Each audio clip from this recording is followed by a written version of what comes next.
Outro olhar. A apresentação Kleber Benvenu. Olá, bom dia! Bom dia, família Bandeirantes. Bom dia para você que nos escuta na intimidade do rádio ou também que nos acompanha aqui pela internet. Bom, entre o PT, esquerda, e Bolsonaro, direita, tivemos Michel Temer, do MDB. E é desse período histórico, ainda tão pouco estudado, de quanto isso pode ser um paradigma do que seja o centro democrático brasileiro ou não, diante dessa polarização da política brasileira. É sobre isso que nós vamos falar hoje. Há quem reivindique maior justiça a trajetória do governo Temer.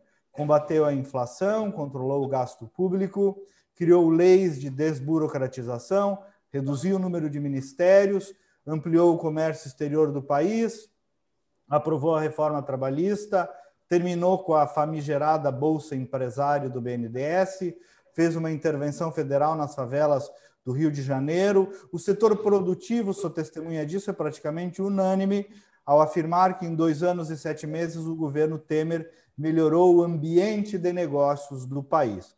Mas, claro, nem tudo foram flores. Um presidente que não veio das urnas, era vice, acusado recentemente de ter agido para tirar a Dilma do poder, teve a gravação do Joesley, algumas denúncias, o modelo de fazer política que, embora tenha obtido resultados, é também contestado pelas suas práticas ditas convencionais, digamos assim.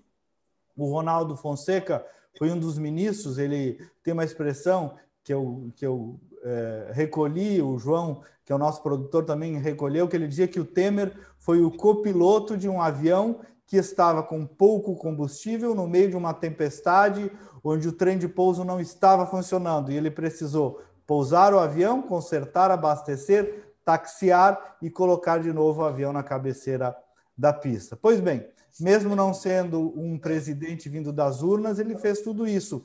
E se viesse uma alternativa das urnas no Brasil, depois de tamanha polarização, seria possível fazer mais? Terá espaço para isso em 2022? E o que é, afinal, esse centro democrático no Brasil e no mundo? Enfim, assunto não falta para esses 30 minutos da nossa conversa deste sábado. Eu sou o jornalista Kleber Benvenu e hoje eu converso com Carlos Marum, figura central desse acúmulo todo que eu acabei de falar para vocês. Ele foi peça-chave da gestão do presidente Temer, ainda é um dos principais players do MDB nacional, gaúcho aqui, nosso, Colorado, mas construiu a sua carreira política no Mato Grosso do Sul, que também é um pouco Rio Grande, né? Teve muitos papéis na política, mas, sem dúvida, o de ministro-chefe da Secretaria de Governo de Michel Temer foi o mais destacado. Engenheiro, foi vereador, deputado estadual, federal, secretário de Estado, atualmente também é conselheiro da Itaipu Nacional, mas segue aí com o radar ligadíssimo na política. Ministro Marum, bom dia e obrigado por estar aqui conosco na Bandeirantes. Bom dia, é uma satisfação. Muito obrigado pelo convite. Estou aqui falando diretamente do Mato Grosso do Sul. Já que você falou que eu vou trazer uma situação, já que outro olhar, trazer uma situação pitoresca. Quando o PT venceu a eleição aqui em 98, e veio a ideia de mudar o nome de Mato Grosso do Sul. E a mudança seria para o estado do Pantanal. E já se sinalizou a perspectiva de que a sigla desse novo estado do Pantanal seria PT. Como do Rio Grande do Sul é RS, como nós aqui seria PT. Imagina o tamanho da confusão que se estabeleceu. Lá um dia nós no CTG, os reunidos ali, um pouco brincando, vamos fazer o seguinte, nós aceitamos mudar o nome, mas nós queremos o seguinte nome, Rio Grande do Meio. Tem o Rio Grande do Norte, tem o Rio Grande do Sul, vamos transformar Mato Grosso do Sul no Rio Grande do Meio. Também não foi aceito, e até uma reprovação ainda maior. Mas é isso, realmente existe uma colônia muito forte aqui de gaúchos aqui no Rio Grande do Sul. Eu diria para você que na área futebolística isso resulta numa situação sui generis. Nós aqui, por exemplo, eu sou um colorado, não diria fanático, porque eu não sou fanático nada, mas um torcedor muito intenso do Internacional. Guerreiro.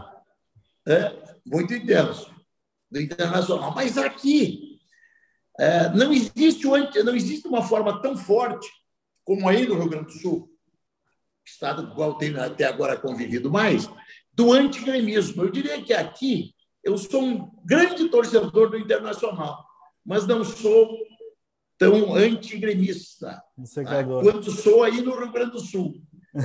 É interessante, entra o gauchismo. Eu aqui em várias eleições tive muitos gremistas me apoiando, né, de forma... brigavam na rua por minha causa. Então, Mas, ministro, antes de entrar nos temas da política, explica só essa jornada sua aí, gaúcho, mato-grossense. De onde é que o senhor é e como é que foi parar aí, fazer carreira? Eu sou nascido em Porto Alegre. Meu pai é de Alegrete e minha mãe de Cruz Alta. É por isso que eu digo de vez em quando, brincando, que eu sou alegretense. Na verdade, não, eu sou porto-alegrense. Tá? E muitas vezes me perguntam por que eu vim para Mato Grosso do Sul. Eu digo para me exibir. Eu acho que foi um pouco por exibição. Ali, 21 anos, 22, me diplomei na URGS, bom aluno, tinha condição naquele momento, vivíamos uma situação de boas oportunidades de trabalho aí no Rio Grande do Sul, mas alguns parentes, principalmente da minha mãe, que é ali de Cruz Alta, daquela região produtora de soja, que é um grande motor, né? Era soja, começaram a vir aqui para Mato Grosso do Sul. Eu vim uma vez, gostei daquele estilo faroeste, né? Longínquo oeste, que vivíamos aqui ainda, revólver na cintura, caçadas, aquela vida que tinha um pouco de aventura. E acabou que, no ano de 1984,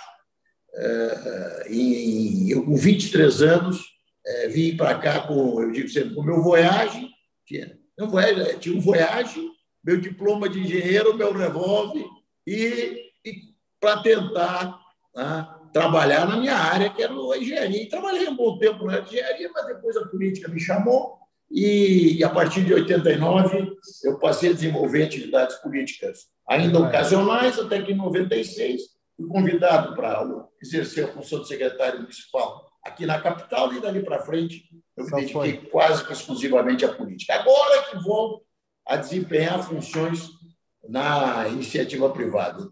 De 96 a 2018, a minha atividade foi exclusivamente política. E aí, feliz.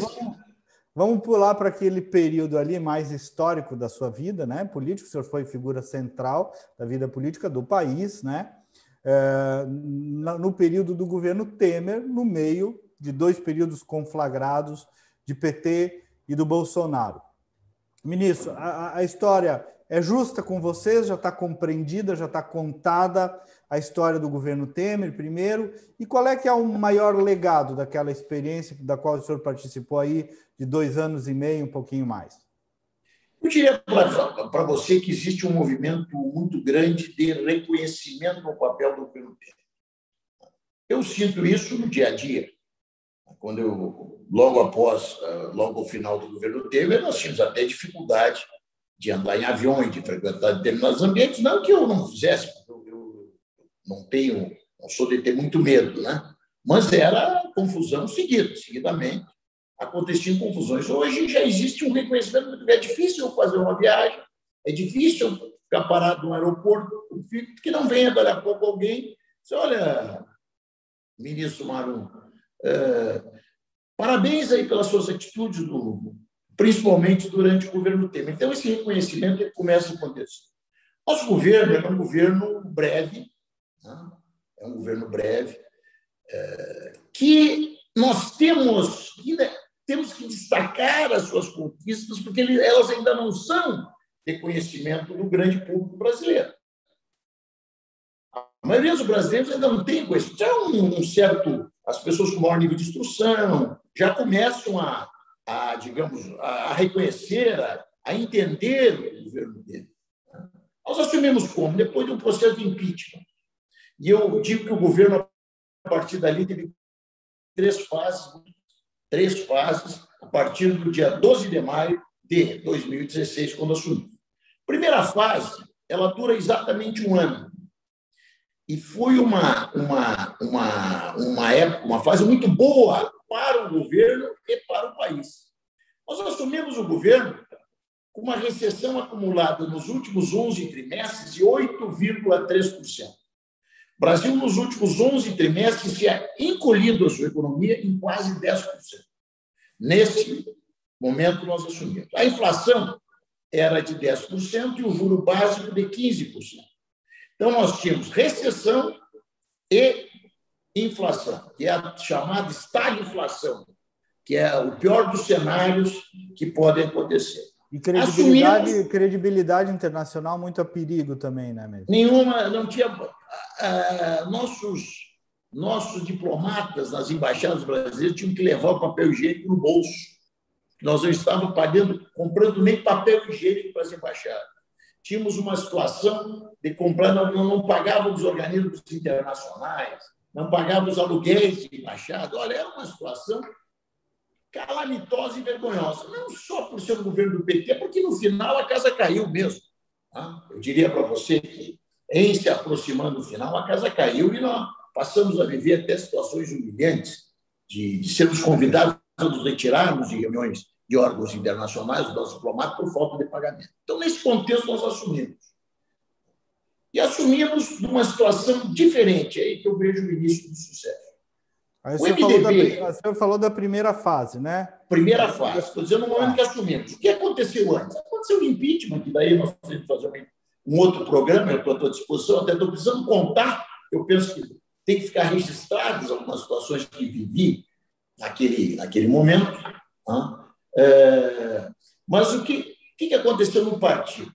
A Fundação Ulisses Guimarães, num certo momento, decidiu escrever um documento que dizia o quê? O que nós faríamos quando chegássemos ao poder? Não se falava em impeachment quando esse trabalho começou. Quando ele foi divulgado,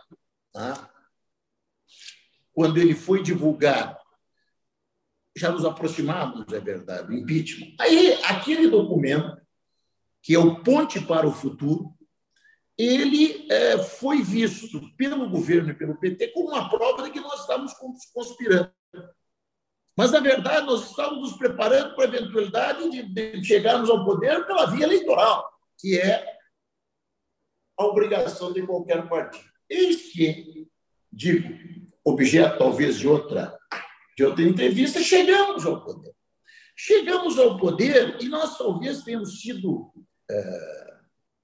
a primeira vez que alguém chegou ao poder sabendo o que ia fazer. Primeiro, porque tínhamos um presidente que chegou ao poder sabendo o que era ser presidente, que é o Michel Temer. Com todo respeito ao presidente Bolsonaro, parece que até hoje ele ainda não sabe, ele não tem aquela consciência do que é ser presidente, um presidente da República. Michel Temer já chegou sabendo isso. E, a partir do Ponte para o Futuro, chegou sabendo o que fazer. Essas coisas se uniram. O presidente chama, nós não chegamos ao poder pelo voto direto da população, chegamos ao poder pelo voto do Congresso. O presidente chama o Congresso, as forças que, ao final, se apostaram com o impeachment, estabelece um amplo arco de apoio, e esse arco de apoio representado no governo. Eu diria que o centro governou naquele momento. Eu agora fui convidado pelo Alceu Moreira, presidente da FUG, para trabalhar na coordenação de um trabalho aí de resgate, digamos, de valorização do legado do presidente Temer. Eu peguei a minha lista de ministros e mandei um aviso para eles preparassem alguma coisa sobre a atuação nos seus ministérios. Daí eu vi. Quem foi o nosso ministro? Foi o nosso ministro Ricardo Barros, que hoje é líder do governo Bolsonaro na Câmara. Foi o nosso ministro Bruno Araújo, que hoje é o presidente do PSDB.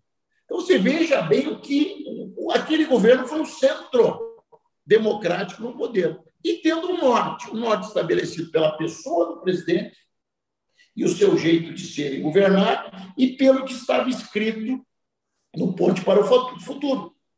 Nós não fizemos como muitos que chegam ao poder e dizem, não, esqueçam o que eu disse, esqueçam o que eu escrevi, esqueçam o que eu pensei, agora é outra coisa. Nós não. Nós começamos a governar de acordo com aquela cartilha. Isso fez que vivêssemos um ano, certo? Exatamente um ano, muito promissor. Nós aprovamos, eu penso que é um marco fundamental, que foi a aprovação do teto dos gastos. Pela primeira vez, um presidente da República aceitava colocar na Constituição limites para os seus próprios gastos. Já tem muito caso do governante colocar limite, vale a partir da próxima gestão. O presidente Temer não. Colocou limite para os seus próprios gastos. Aquilo nos trouxe uma coisa chamada credibilidade. Credibilidade. E começamos a atuar e os resultados começaram a aparecer. Ainda tivemos recessão em 2016, tivemos, mas já diminuiu muito. E em 2017 entramos no crescimento. Isso tudo, só para pegar aquela sua primeira ideia que eu estava achando boa, o senhor falou de 3 fases, né? Isso tudo ainda o senhor está falando é o que o senhor... Primeira fase. Tá, vamos lá. Quando termina essa fase, o governo se sentiu forte, o presidente Temer, olha, não trabalhava para ser candidato à reeleição. Pode ser que lá dentro ele pensasse em ser, mas ele não tinha essa questão da reeleição como um ponto fundamental da sua atuação. Ele aceitou tomar medidas impopulares para que nós pudéssemos superar aquele momento. Então, nos sentimos fortes para colocarmos na pauta do Brasil a reforma da Previdência, colocarmos a reforma trabalhista, certo? Os resultados econômicos eram já estimulantes e chegamos a maio, um ano depois, chegamos a maio de 2017. Eu fui o presidente da comissão da reforma da Previdência. E aí também dá outro programa de meia hora, né? Desde a minha escolha até. Mas aprovamos na comissão a reforma da Previdência. Foi a primeira. Conseguimos aprovar na comissão que eu presidi, eu encerrei os trabalhos dessa comissão com a reforma aprovada na comissão. Aí fomos à busca do voto, uma luta difícil. Quando chegamos em maio, certo? As nossas contas, né, nos deram uma convicção de que nós tínhamos o número suficiente de apoio para aprovar essa reforma. Eu lembro que eu chamei os membros da comissão que eu havia presidido, que haviam comigo votado a favor, para uma reunião no Palácio do Planalto, na Secretaria de Governo, na sala de reuniões, que depois se transformou na minha sala de reuniões, a sala de reuniões que eu utilizava como ministro. Naquele momento, o ministro era em Embaçaí. Montamos essa reunião, vários deputados, para 19h do dia 17 de maio. E ali termina a primeira fase do nosso governo. Quando chegamos para a reunião, ligamos a secretária de Embaçaí e diz, olha, o ministro já está lá embaixo, o presidente, estamos com esse problema, e colocou a TV no ar, estava entrando no ar a denúncia contra o presidente Temer em função daquela conspiração da JBS. Ninguém me convence que aquilo aconteceu por acaso. Aquilo aconteceu porque o fato de o Brasil, mais uma vez, estar sinalizando a possibilidade de dar certo, desagradava muita gente. E ali, como chefe dessa conspiração, que não se conformava com isso, o senhor Janot, que era o procurador-geral da República. O senhor Janot. Ali, ministro, quer dizer, quebrou uma perna da estabilidade político-social que vocês tinham construído. Ali, quase que quebra as duas, né? Um dia quebrou uma perna, a fratura exposta. Vou passar um dia que o presidente chegou a se anunciar que renunciaria, coisa que nunca... Eu vivi dentro do Palácio do Planalto esse momento. Mas ali se estabeleceu isso. Janot cooptou a JBS, quando a JBS sinalizou a possibilidade de uma delação premiada, ele viu uma oportunidade de derrubar o presidente, essa é a realidade. Né? Chamou a Globo, que até ali vinha apoiando o nosso governo, inclusive apoiou, e eu tive diálogos com ele, durante a reforma da Previdência. Vinha nos apoiando. E aí eu penso que houve chantagem. Eu não vou admitir. Então, como eu digo, mas às vezes me pede, quer que eu minta? Não. Então, eu falo o que eu acho. Ali eu penso que houve chantagem. A Globo foi chantageada pelo senhor Janot.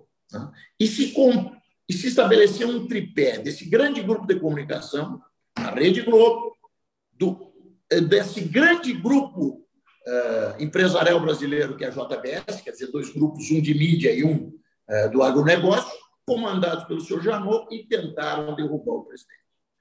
O presidente não saiu porque ele não é assustado, ele tem aquele jeitinho ali, que muitos até consideram excessivamente calmo, mas ele não saiu porque ele não é assustado. Não denunciarei. Quando a Globo já anunciava para as 4 da tarde do dia 18, no outro dia, falei do dia 17, que começou no dia 18, a Globo anunciou, aí pelo meio, pelas 12 horas, que o presidente, nós chamamos uma entrevista do presidente para falar sobre o caso, sobre a questão da gravação, e a Globo anunciou como a renúncia do presidente.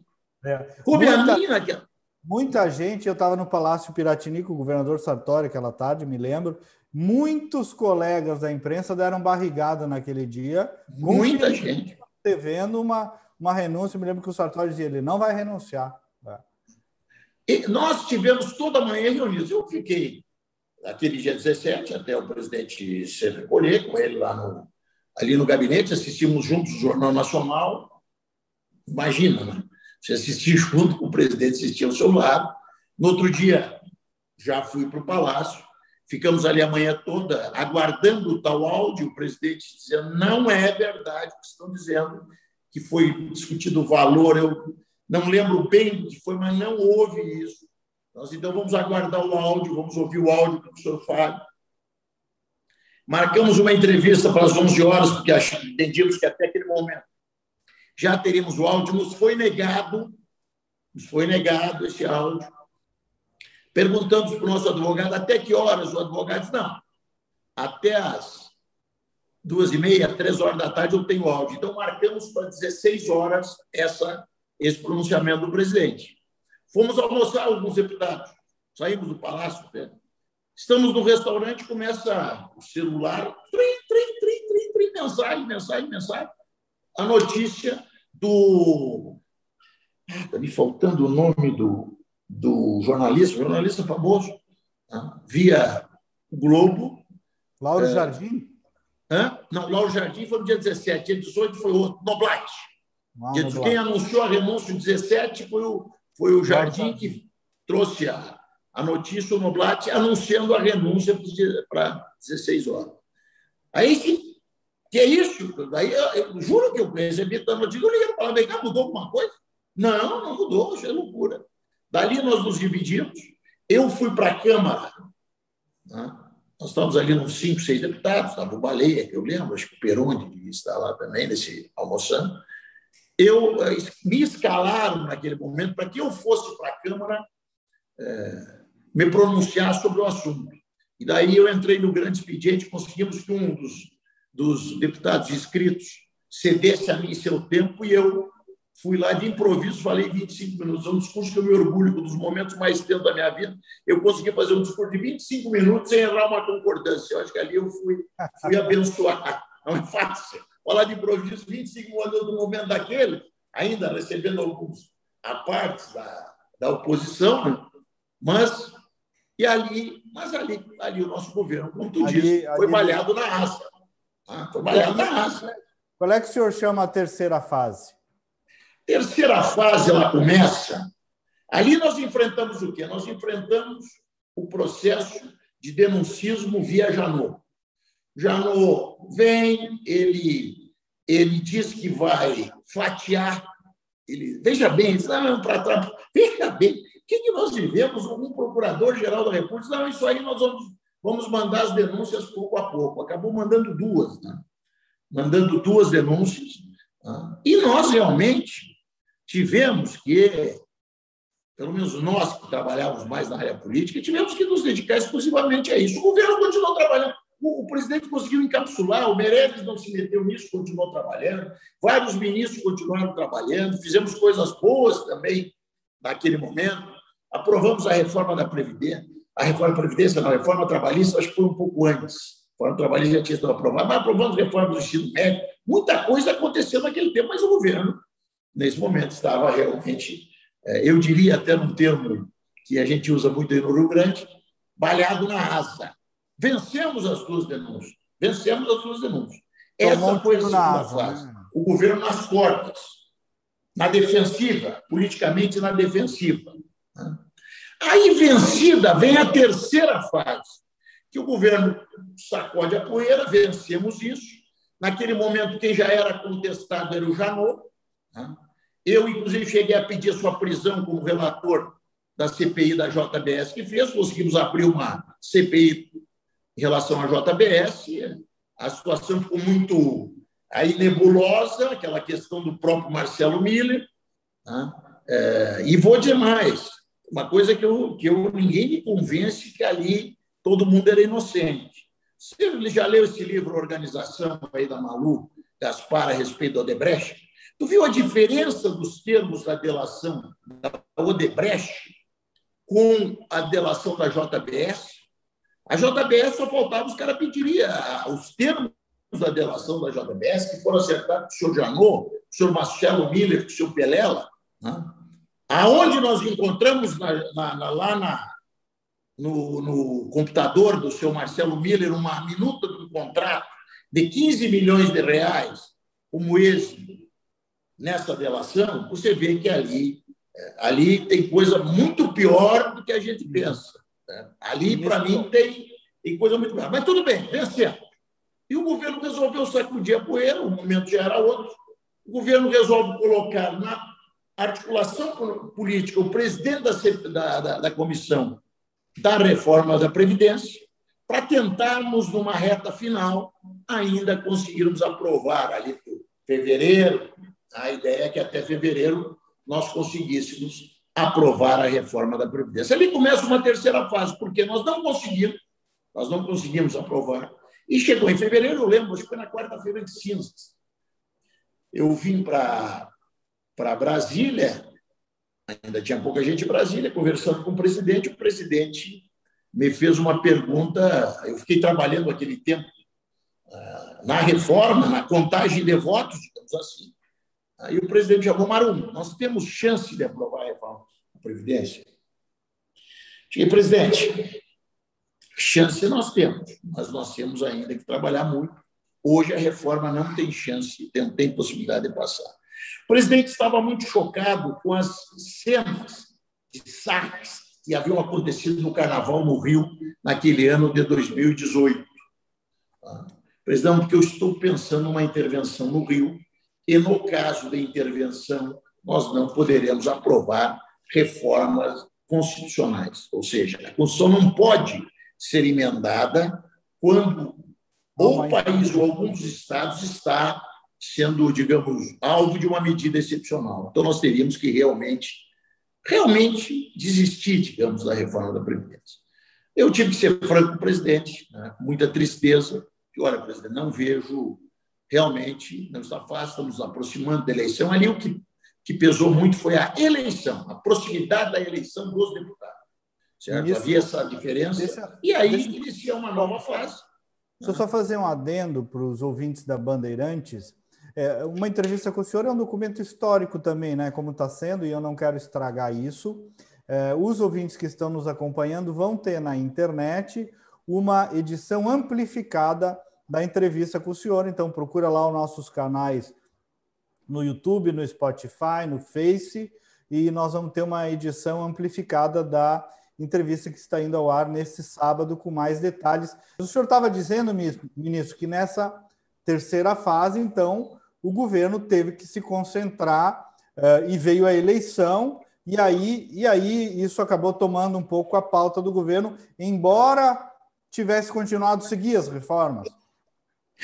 Veja bem o que aconteceu. Naquele momento, o governo realmente mudou a sua prioridade. Nós passamos a ter como prioridade a a área de segurança, essa é uma realidade. O presidente interviu no Rio de Janeiro. Intervenção no Rio. Intervenção no Rio. A pauta de segurança passou a ser muito importante e nós seguimos, digamos, montamos o que eu chamei de um kit de sobrevivência. Nos reunimos, estabelecemos 15 metas, tirando fora a grande meta, digamos, 15 submetas, metas menores, mas que tentaríamos aprovar ainda naquele ano, para continuarmos a todo tempo trazendo notícias alvissareiras para a área econômica. Isso aconteceu. Insistimos muito na privatização da Eletrobras como também um símbolo de que o governo estava atuando firme nesse sentido. E passamos a enfrentar um outro problema, que foi o inquérito dos portos, que foi, digamos, a última das tentativas de inviabilização do nosso governo. Um inquérito ridículo, que deveria até quem o promoveu deveria indenizar até os cofres públicos pelo que aconteceu. Para te ter uma ideia daquilo ali, de tão absurdo, foi proposta a regulamentação da lei dos portos, que teria que ser regulamentada por decreto. A proposta veio do Ministério dos Transportes, praticamente pronta. E ali estabelecia a possibilidade da prorrogação das concessões. Prorrogação das concessões nos portos, desde que fosse, digamos, aí somado um plano de investimentos, esse plano de investimentos fosse aprovado, a modernização. Chega no governo, vai para a Casa Civil, lá à frente da qual estava o Padilha. Padilha manda para a sua área jurídica, à frente da qual, naquele momento, estava o doutor Gustavo, depois veio a ser ministro da Cidadania. O Gustavo olha aquilo ali, diz: aqui tem um problema, presidente. Nós devemos, sim, é correto nós prorrogarmos desde que haja investimentos. Mas eu penso que nós só deveríamos prorrogar aquelas concessões que foram concedidas a partir de licitações, não aquelas que foram concedidas antes da exigência da licitação, que foram concedidas por atos discricionários do Estado. Ou seja, em alguns momentos, o diretor do Porto Santo, digamos, podia, numa canetada, essa área agora. O presidente, vamos seguir em frente, foi a posição do Padilha, uma posição até antagônica à posição do Ministério dos Transportes, que vinha com essa ideia de uma prorrogação geral, também louvável. Mas ele, passa uns dias, a Rodrimar, uma empresa Rodrimar, ela tem relação com o deputado Rocha Loures. Rocha Loures, eu vou dizer uma coisa, Rocha Loures mas tudo bem, tem contato com o Rocha Loures. E pede para o Rocha Loures intervir a favor de uma prorrogação que fosse, de uma possibilidade de prorrogação, que o decreto estabelecesse a possibilidade de prorrogação sem essa ressalva. Positivo. Aí começa o inquérito dos portos. Este Rocha Loures já estava sendo gravado pela Polícia Federal em função daquele assunto lá com a JBS. Ele liga para o presidente: presidente, quando é que vai ser publicado os decretos dos portos? O presidente: olha, eu não sei exatamente quando. O senhor tem, isso aí está lá para você ver. Se você vai lá no inquérito, você acha. Como eu fui, achei. E é o início. Eu não sei quando vai ser, mas acredito que é pelos próximos dias. Nós temos interesse nisso. Tem que cair a tal vai haver a data, limite. Olha, isso aí eu não sei. Liga lá para o Gustavo que ele te explica o que estamos falando, o que vai ser feito. Tá bom. O Rocha Loures liga para o Gustavo. Aí se estabelece o seguinte diálogo: não, eu já estou concluindo aqui.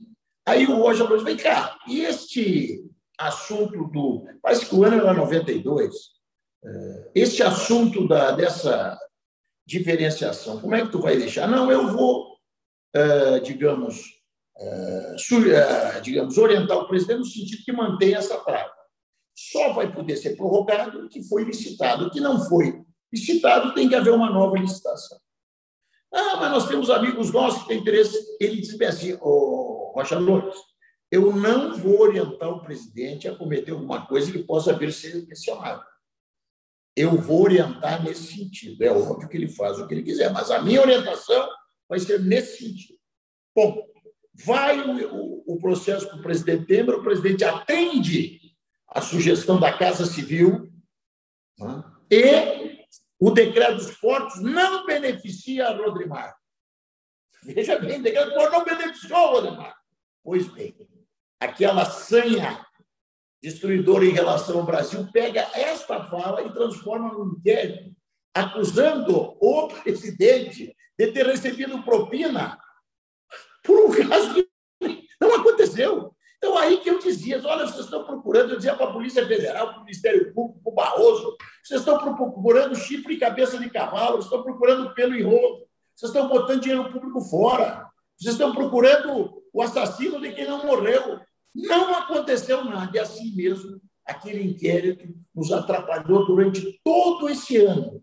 Todo esse ano nós tivemos que passar constrangimentos. Barroso decretou a quebra do sigilo bancário do presidente desde 2013. Certo? E a rejeição... Ninguém foi tão perseguido quanto o presidente Temer. Foram presos vários amigos do presidente, por até que nós chamamos de crime de amizade. E assim mesmo, a rejeição dele cresceu muito, né, ministro? Muito. Ora, você pega uma Globo, divulgando todo dia com aquele tal, lembra, um oleoduto lá que despejava dinheiro, mostrando esse Rocha Loures para cima e para baixo. Outra coisa, aquilo ali foi outra operação, a Polícia Federal ou nós vamos acreditar que não estava dentro daquela mala algum tipo de instrumento que permitisse a perseguição daquele. Se não estava naquela mala, aí tinha que toda a Polícia Federal ser demitida e voltar para a reciclagem. Que é óbvio que se você coloca uma mala para o cara levar, você tem ali algum chip, alguma coisa que... Então, tinha o chip. A mala não foi para o presidente. A mala não... E assim mesmo, aquilo foi objeto de uma denúncia que tentou derrubar o presidente, como se a mala tivesse ido parar na casa do presidente. Quer dizer, nós sofremos uma conspiração nojenta, uma conspiração asquerosa, e assim mesmo conseguimos fazer um governo eficiente. Nós chegamos, ao final de 2018, com tudo isso que eu estou te colocando, um crescimento de 1,8%. No ano seguinte, 2019, sem nada disso, com a reforma da Previdência aprovada, o crescimento foi de 1,1%, quase a metade. Então, o governo de centro, a solução para esse país é o centro. O centro é a solução. Nesse ponto aí que eu ia chegar, para a gente ir se encaminhando para o final. O senhor acha que, apesar desses pesares, que são da história da vida política, o senhor está alegando injustiças e conspirações, apesar desses pesares, o senhor acha que se estabeleceu ali um paradigma de governo de centro no país? Deixa eu te dizer, não é que eu estou fazendo conversa... Nós temos tanto o caso da JBS quanto o caso do inquérito dos portos. Em ambos, o presidente já foi absolvido sumariamente. Sabe o que é absolvição sumária? É por inépcia da inicial. É porque a denúncia e a acusação são imprestáveis. Somente nesse caso é que existe uma absolvição sumária, como aconteceu. Então, nesses dois casos que tantos prejuízos trouxeram ao país, nós já fomos absolvidos sumariamente. E é claro que isso nos atrapalhou muito, é claro que isso foi responsável por grande parte dessa imensa rejeição que eu sentia. Eu andava na rua, mesmo nesse meio de tudo isso, eu ainda ia lá no Bar do Tato, ali em Atlanta, tomar minha cervejinha e sentia a rejeição das pessoas. Claro que ali nunca tive problema, sempre fui muito respeitado, né? Mas sentia a rejeição das pessoas. Quer dizer, se eu sentir, imagina o presidente. Então, realmente, isso foi um problema. E assim mesmo nós chegamos onde chegamos. O que nós temos de futuro? Nós temos uma eleição que tem polarização, onde vão estar postos um governo de direita, que é o governo do presidente Bolsonaro, e um governo de esquerda, que é o governo do presidente Lula. Obviamente, vão se estabelecer comparações entre esses governos. Só que nós queremos que a população lembre, né? E por isso vamos começar um trabalho, inclusive, de divulgação sobre isso. Né? A população tem que lembrar que entre esses dois, como você bem falou, entre o governo de esquerda do PT e o governo de direita do Bolsonaro, houve o governo de centro do Temer. E que ali as coisas andaram muito bem. Ali foi zerada a fila do Bolsa Família. Zeramos a fila, começamos a investigar, tiramos fora e sem acréscimo, tiramos fora os que estavam recebendo indevidamente e zeramos a fila do Bolsa Família. Todos aqueles que tinham direito já foram atendidos. Ali nós demos continuidade a grandes obras. Por exemplo, trago como exemplo a transposição do Rio São Francisco, que é a ponte aí, a nossa ponte. A ponte do Guaíba, né, teve continuidade conosco. Ou seja, é um governo que tem condições de servir de exemplo do que é um governo de centro, de como o governo de centro apresenta melhores soluções para os problemas nacionais, como num governo de centro é possível que as pessoas sejam mais felizes, que é o objetivo. O objetivo é felicidade. Então, nós, no governo de centro, podemos sim fazer com que o Brasil seja mais feliz. E nós queremos retomar isso e construir, digamos, uma candidatura de centro que possa, estar presente e nos livrar dessa polarização que eu, a princípio, vejo como não benéfica ao nosso país. Eu noto, ministro, que o centro democrático que existe no mundo todo, no Brasil especialmente, carece um pouco de formulação, né? Formulação de tese política, que é um pouco o que o senhor está fazendo aqui, né? Eu lembro, é um livro já de muitos anos, o professor Francisco Ferraz, aqui, cientista político, foi reitor da URGS, ele escreve que o MDB, nas fases extremas da história do país, lá no período militar, se não fosse o MDB foi relevantíssimo para reconquistar o equilíbrio, e nos governos do PT, igualmente, se não houvesse a presença do MDB, diz ele, talvez o Brasil tivesse desandado também para um outro time de regime. Então, ele fala da importância real do MDB para o equilíbrio democrático, né, nessas décadas todas, né? É um pouco de formulação aí que eu vejo que o senhor está buscando em relação ao centro e ao próprio papel do MDB aí nos próximos anos, pelo que eu percebo, né? Você tá colocando situações muito interessantes da história do Brasil. Na própria Revolução, nós fomos oposição, tivemos coragem de ser oposição. Mas nós, de certa forma, nos estabelecemos como um centro. Porque a nossa esquerda, digamos assim, aconteceu a luta armada. Esses dias eu ouvi do senador Pedro Simon uma frase interessante. Ele disse, mas não é que nós não fomos para a luta armada, não é porque nós tínhamos medo, porque nós não tínhamos chance de ganhar, ele disse. Então, nós optamos por uma oposição, digamos, mais centrada do que aquela que levou. E, olha, eu sou uma pessoa que não critico a luta armada, certo? Várias vezes fui adversário do PT, em várias eleições, por sinal, aqui em Mato Grosso do Sul, nosso adversário é o PT. E sempre que era tido, isso aí são ladrão. Não, a luta armada foi um episódio que tem que ser vista naquele contexto. Foi negada a possibilidade de expressão política daqueles jovens e que, digamos, naquele momento, lhes faltou lucidez e lhes sobrou coragem e foram entrar. Não sou eu que vou criticar isso. Mas o MDB não, o MDB se manteve como um centro. Mesmo quando nós apoiamos o PT, tá bom, o MDB apoiou o PT. Mas aqui no Brasil nós tivemos um governo de ex-guerrilheiros, certo? Zé Dirceu, Dilma Rousseff, muitos outros podemos citar, de pessoas, digamos, que se posicionaram muito fortemente no governo e não descambou. Nós não viramos uma Venezuela, nós não viramos uma Bolívia em certo tempo, nem chegamos perto de virar uma Cuba. Então, o papel do MDB, ele é fundamental. Eu até escrevo muito sobre isso, de forma de tese. Olha, não é que eu queira me exibir, eu sou PMDBista, não estou dizendo isso só para me exibir. Porque eu escrevi um artigo, saiu no Correio para dizer que simplesmente o melhor. O MDB tem os seus defeitos, mas ele é simplesmente o melhor dos partidos. Se tem vários aspectos disso. Né? Então, eu penso que nós estamos aí, num momento claro, que é um momento complicado. Eu me preocupa, em muitos momentos, em muitas situações, esse flerte que o nosso presidente Bolsonaro tem com ideias totalitaristas. Isso é uma coisa que me preocupa. Isso está, no meu modo de ver, afastando dele.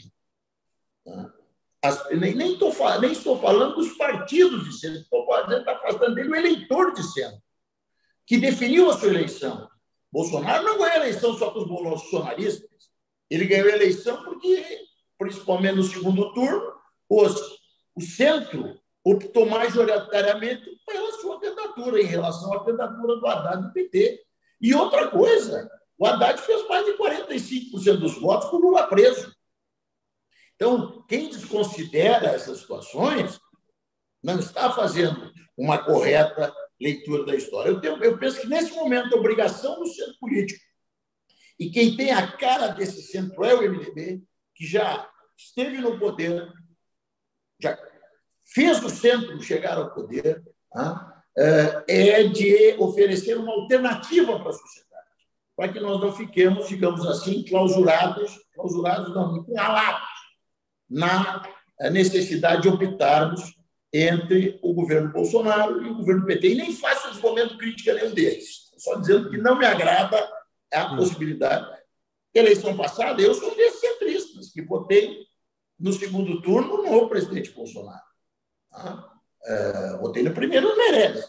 Mas tenho certeza que muita gente hoje já começa a achar que o caminho talvez não seja esse. Temos uma eleição daqui. Temos que primeiro vencer a pandemia também, viu, Cleber? Verdade. A missão número 1, dever de casa número 1 é a questão da pandemia.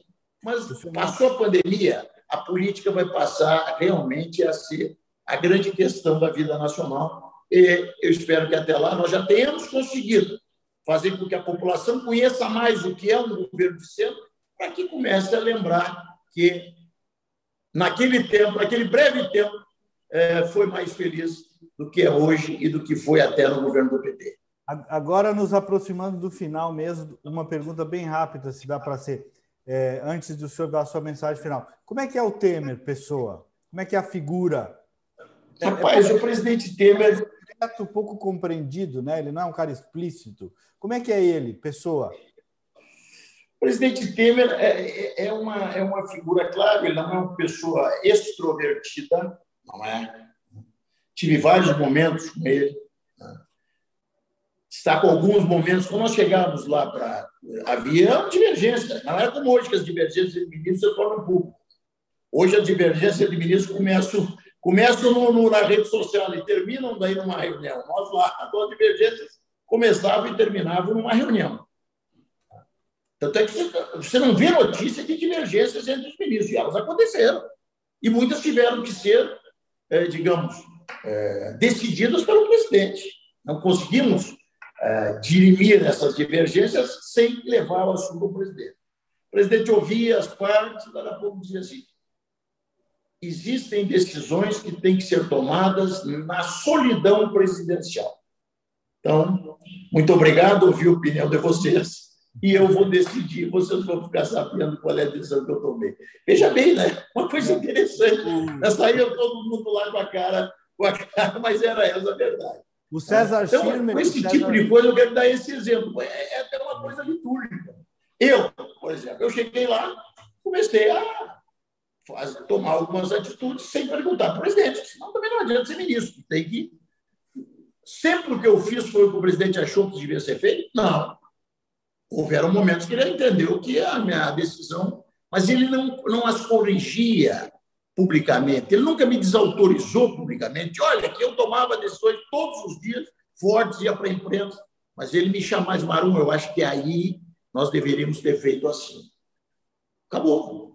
Eu já sabia, eu já construía o meu caminho dessa forma. Então, a sabedoria do presidente... E outros, o dia que tu quiser falar sobre a crise dos caminhoneiros, aquilo foi uma lição. Então, eu penso que o presidente Temer, não obstante não seja mais um jovem, é uma pessoa que tem muito para contribuir ainda para o país e que seria até um prejuízo para o país nós aceitarmos simplesmente uma aposentadoria deste homem. Hoje, as questões judiciais estão praticamente todas dirimidas, já é claro que ele foi vítima de conspirações, então eu não sei se não é o caso de nós o colocarmos novamente na corrida.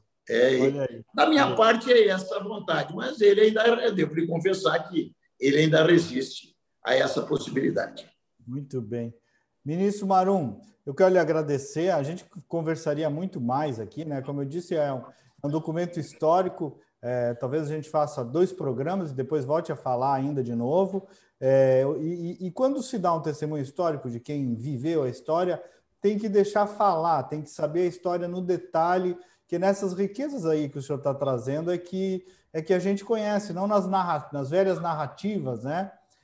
A fonte primária é um luxo, então foi uma alegria lhe ouvir, tenho certeza que com os ouvintes também. E lhe deixar aí uma mensagem final. Será que é de esperança ainda para o Brasil para esse ano, apesar de todos os desafios? Olha, esse ano é um ano muito difícil, né? Nós teremos, apesar que eu penso que o nosso, em termos de pandemia, o pico é abril. Eu tenho essa esperança de que estamos no pior dos meses da pandemia brasileira. Mas daqui para frente a tendência é que nós venhamos a começar a superá-la. Isso dá margem aí para que nós tenhamos um segundo semestre menos pior, digamos, do que esses. Né? E até eu faço desconto ao presidente Bolsonaro. Eu não sou uma pessoa que não tem a visão. Realmente, você começar a governar um ano, né? E daí ser surpreendido por uma pandemia. Eu critico a forma que ele combateu a pandemia. Eu critico a forma como ele se postou diante da pandemia. Mas eu reconheço que não é fácil você governar. Não é fácil, não. É extremamente difícil você governar num ambiente como esse. Eu espero um final de ano melhor. Sabe que no último trimestre de 2018, nós geramos 1.800.000 empregos. Não, de 2017. De 2017. Nós já produzimos no Brasil 1.800.000 empregos. Imagina se nós tivéssemos conseguido aprovar a reforma da Previdência no momento que nós... Por isso que eu digo, esse pessoal atrapalhou o Brasil, esse pessoal conspirou com o Brasil, esse pessoal tinha que estar preso. O país o Janot tinha que estar preso. O Janot tinha que estar preso. Essa é a verdade. O Joesley tinha que estar preso. É verdade. Olha o prejuízo que deram à nação. Imagina se nós tivéssemos... o presidente deveria ser candidato. Não duvido. Se nós tivéssemos aprovado a reforma da Previdência, certo? A nossa ideia é que nós teríamos ali no final de 2017 um crescimento forte que possibilitaria que nós entrássemos em 2018 enquanto você disputa a eleição. Isso não é nenhum crime. Quem tem êxito nas suas realizações pode se apresentar ao eleitorado. Mas, infelizmente, por isso que eu digo, o governo Temer é uma obra inacabada. Quem sabe... Só que não sou eu que comando esse processo. Ele continua na dele, dizendo, não, Maru, não está no meu horizonte uma disputa eleitoral. Já dei a minha contribuição. Uma hora nós vamos falar com ele também. Ministro, obrigado, viu? Obrigado pelo seu testemunho. Eu que agradeço muito a lembrança em relação a minha pessoa. Eu ouvir sempre. Estou à disposição. Eu sou muito ligado a Porto Alegre agora. Eu tenho passado, eu digo que onde é que a gente mora é onde a gente passa os fins de semana. Pelo menos eu trabalho em Brasília, trabalho aqui em Campo Grande. Mas então meus fins de semana são em Porto Alegre. Então eu já quase que sou morador de Porto Alegre. Meu filho está estudando na PUC. Né? Eu sou muito ligado ao Internacional, ligado não à diretoria, à administração, mas ligado ao clube. Estou lá sempre eu na minha cadeirinha cativa. Então, tenho estado muito. Qualquer hora podemos voltar a conversar e para mim vai ser um prazer. Vamos, vai ser para mim também. Ministro Carlos Marum, obrigado a você aí que nos acompanhou em mais um programa, Um Outro Olhar. Nós voltamos no próximo sábado. Bom final de semana e até lá.